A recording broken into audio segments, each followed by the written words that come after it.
With the coronavirus and social distancing, a lot of folks are talking about taking up running or walking as a way to maintain physical fitness and be healthy while also protecting themselves from transmission of the virus. So, as a moderately successful amateur triathlete, I thought I would give you 8 things that I wish I knew about when I first started running.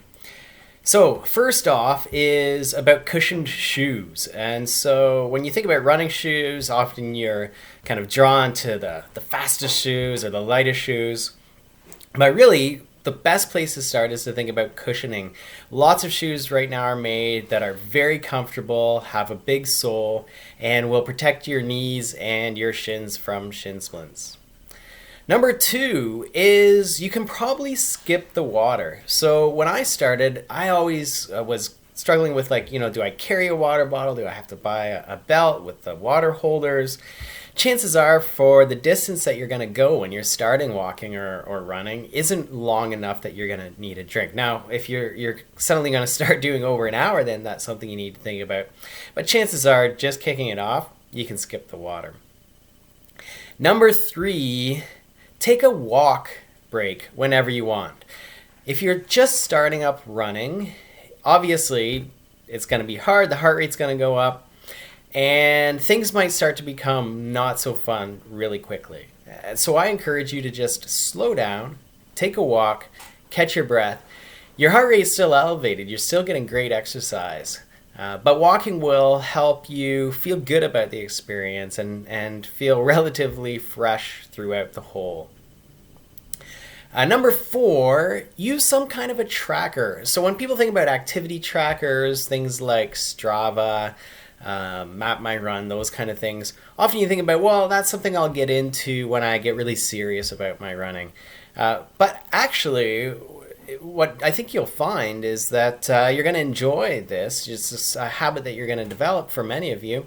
And you're going to wish you had those early ones tracked so you could see kind of your paces, your distances, the things you're doing when you just started out. I know I regretted not recording my first ones. Number 5, nipple chafing is for real. It is what it is. If you are wearing a loose shirt, if you're wearing a heavy shirt, it's going to bounce up and down as you run. So make sure, if you're female, that you're going to have a good supportive bra on. If you're a man, think about either a tight shirt on the bottom, and never hurts to use a little bit of hand cream. A little hand cream on the nipples will prevent that misery of the chafing. Number 6, give yourself lots of time to digest food before you go out and run or walk. For myself, if I'm going fast, I need up to 3 hours between when I eat and when I go out and do a hard workout. So lots of folks I know, it's like, oh yeah, we're going to go for an after dinner run or after dinner walk.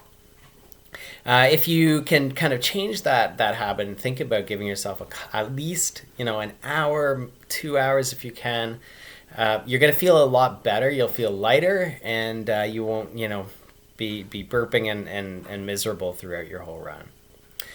Number 7 is do think a little bit about posture. I know you're just getting into it and you're not very serious right now perhaps about it. But if you can just think a little bit about standing up proud and lifting your feet when you run, that's going to make a world of difference right off the bat. One of the things that we tend to do when we start is we kind of run in a sat back position. So we really bend at the waist, maybe we droop the shoulders, sometimes we tip that chin up.